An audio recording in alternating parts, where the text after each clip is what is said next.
ឯងបើយើងជាការអនុវត្តជាក់ស្ដែងគឺមានន័យថាអតិជនរបស់យើង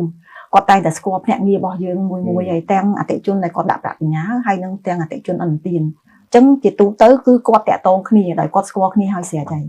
ហើយឧទាហរណ៍ថាបើសិនជាករណីថាបុគ្គលិកខាងខ្ញុំខាងធនាគារគាត់ខលទៅអតិជនមានន័យថាគាត់មានសំណួរអីមួយពីអតិជនមកហើយបានគាត់ខលទៅវិញឬក៏ផ្ដល់ព័ត៌មានបន្ថែមអញ្ចឹងប៉ុន្តែបើជាក់ស្ដែងថាសុកបុគ្គលិកធនាគារទៅខលទៅអតិជនប្រាប់ថាឲ្យអតិជនគាត់ផ្ដល់នៅលេខសម្ងាត់ឬក៏ផ្ដល់នៅគេហៅ OTP ដែលជា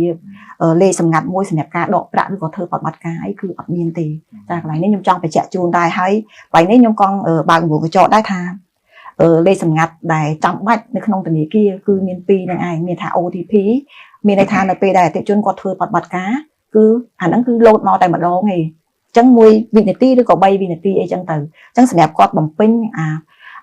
ប្រតិបត្តិការរបស់គាត់ហ្នឹងដើម្បីបញ្ចប់នៅក្នុងការគាត់ដកប្រាក់ឬអីចឹងទៅតែដោយឡែកលេខសម្ងាត់ដែលគាត់ប្រើពាក្យថាលេខសម្ងាត់6ខ្ទង់ដែលគាត់បានបង្កើតខ្លួនឯងគឺមានគាត់តែម្នាក់គាត់ដែលគាត់បានដឹងអញ្ចឹងគ្មានអ្នកណាគេដែលគាត់ត្រូវសួរថាលេខសម្ងាត់បងលេខប្រមាណហើយគាត់ត្រូវឲ្យគេទេអញ្ចឹងកន្លែងនេះខ្ញុំចង់ឲ្យអតិជនរបស់យើងក៏ដូចជាសាធារណជនគាត់បានដឹងថាលេខសម្ងាត់គឺជាទ្រព្យសម្បត្តិរបស់ខ្លួនឯងអញ្ចឹងត្រូវការពីលេខសម្ងាត់របស់ខ្លួនឯងហ្នឹងដោយមិនចាំបាច់ឲ្យអ្នកណាគេបានដឹងបានទេចាថាជាក់ស្ដែងក៏ពិតខ្ញុំក៏មិនមែនជាអ្នកបច្ចេកវិទ្យាឬក៏អ្នកជំនាញបច្ចេកវិទ្យាដែរប៉ុន្តែគ្រាន់ថាអ្វីដែលយើងឃើញថ្មីហ្នឹងខាងក្រសួងគាត់បានធ្វើការផ្ដល់ព័ត៌មានយ៉ាងច្រើនមានថាមានឯកសារមួយចំនួនដែលវាមិនប្រក្រតីក្នុងការយើងចុចទេព្រោះឯកសារហ្នឹងវាមានលក្ខខណ្ឌវាថាសន្តានវាមិនមែនជាលក្ខ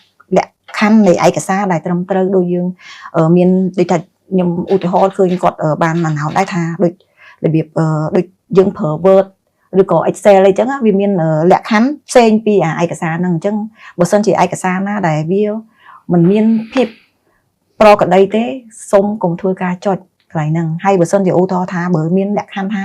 គាត់ច្រឡំដៃចុចឬក៏អីអញ្ចឹងគាត់អាចផ្ដល់ព័ត៌មានហ្នឹងឲ្យទៅសមាជិកឬក៏អីទៅដើម្បីឲ្យគាត់អាចធ្វើការជួយគាត់ឬក៏អីចឹងព្រោះកន្លែងនេះវាមានលក្ខខណ្ឌផ្សេងមានថាអាមេរោគហ្នឹងវាទៅគ្រាន់តែថាវាទៅវិញនិយាយសាមញ្ញថាវាទៅស៊ីឯកសារអីផ្សេងអញ្ចឹងប៉ុន្តែវាមិនមែនជាលក្ខណៈដែលគាត់មកបន្លំយកលុយទេចាខ្ញុំចង់បញ្ជាក់កន្លែងហ្នឹងបាទលោកតាមមានអីបន្ថែមទេបាទដូចអ្វីដែលលោកស្រីលើកមកហើយក៏សាធារណជនបានដឹងជឿជាច្រើនហើយលើការងារដែលគេផ្ញើឯកសារមកមានកតុយនៃឯកសារហ្នឹងខុសប្រក្រតីដូចជា EHE BAT PS1 និង SCL ហើយ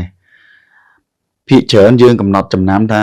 វាជាប្រភេទនៃឯកសារដែលខុសប្រក្រតីហើយជាពិសេសគឺមាន forward prompt មកដល់មើលទៅឯកសារហ្នឹងមានឃើញកតុយអញ្ចឹងយើងចាប់អារម្មណ៍សូមកុំចុចទៅលើវាឈានទៅដល់ការចូលមេរោគហើយវិវត្តនៃការចូលមេរោគហ្នឹងវាអាចមានហានិភ័យច្រើនទៅមុខទៀតអាចថាធ្វើឲ្យខូចគ្រឿងអេឡិចត្រូនិកឬក៏អាចផ្ពួកយកទិន្នន័យវាទៅតាមប្រភេទនៃមេរោគទាំងអស់ហ្នឹងអញ្ចឹងណាបាទអញ្ចឹងសូមប្រយ័ត្ននៅពេលដែលមានឯកសារអញ្ចឹងចូលមក